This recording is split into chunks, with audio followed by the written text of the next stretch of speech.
I'm kind of amazed at how many musicians are resistant to creating or having revenue streams that aren't somehow directly connected to their music. Like if it's not gigging and live performance, and if it's not streaming royalties, and if it's not merch sales, and maybe sync licensing would go in that category too, then I just don't want it. I mean, if you want to create a sustainable and profitable career, you may need to start thinking a little bit outside of those categories, because I don't think you've done the math. I don't think you've looked at the odds, and we all kind of hate that, right? Like we've all been told by people, oh, the odds of becoming a successful musician.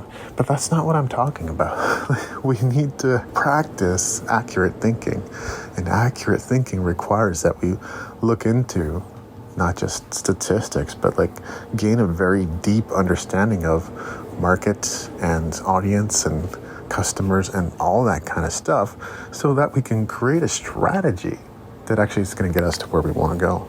I remember reading an article many years ago, and I wish I could remember who it was, because I would definitely credit him, but he was talking about how, you're developing a lot of soft skills and hard skills as a musician. Like, if you're committed to your growth. And I think a lot of people still aren't committed to, let me invest in myself first, and then I'll become the kind of person that naturally attracts opportunity. But those who are continually developing themselves are just definitely aware of this. They become aware of the many opportunities available. And so the skills they gain along the way, they've realized like they could write articles, which, we might be at the tail end of that reality now, like making money on articles. We'll see. Like I said before, demand is still going up for me, but the reality is this could be the beginning of the end because of AI.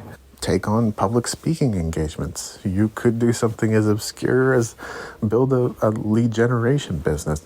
There's so many skills you're going to learn along the way, whether that's setting up a website or writing a bio or editing a video or putting together a logo. And ideally, we wouldn't do all this ourselves. We would find people and professionals that can handle that on our behalf. And with AI coming in, some of those tasks are going to be handled by AI moving forward.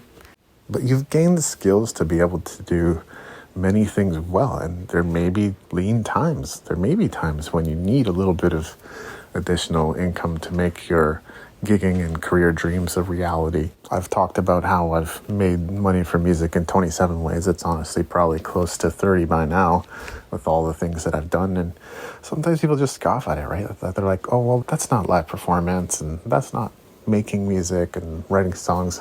And I'm like, well, okay, so first of all those things are on there. But second of all, like if you're thinking like an entrepreneur, you can't help but seize the opportunities that come. I think what it is we just really easily get stuck in limiting mindsets that don't support us getting to where we want to go.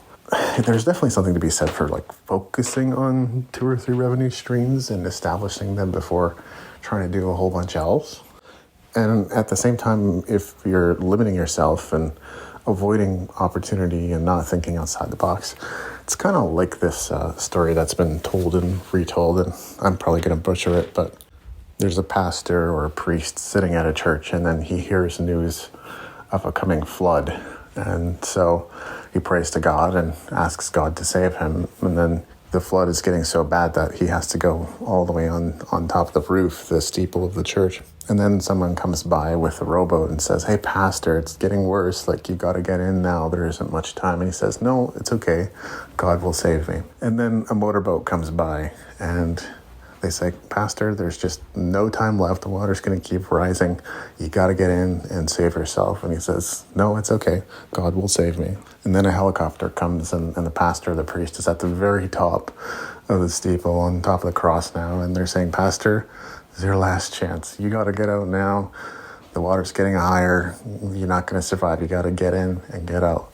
He says, no, it's okay. God will save me. So he ends up dying and going to heaven, and he asks St. Peter, like, I kept asking God to save me. What happened? And St. Peter says, oh, he sent you 3 opportunities to be saved. Sometimes, in fact, most of the time, we're praying for things that are already in our midst. We're just refusing to look around. So don't pass things up because they don't seem to fit into the narrow little box that you've created for yourself. Really take the time, explore them, examine them, figure out what the opportunity is, and if it makes sense, take it on. It's coming up fast and there's no time. Clean Slate 2024 is coming up fast, February 16th in Victoria, BC. You don't want to miss out on this incredible live music and multimedia event with a dosage of inspiration to light you up creatively and to have an amazing 2024. Once again, that's Clean Slate. You don't want to miss out. Go to davidandrewweeb.com and you'll either have the option to get updates, win tickets, or buy tickets as soon as they go on sale. So once again, I invite you to go to davidandrewweeb.com and get your tickets right away. See you there.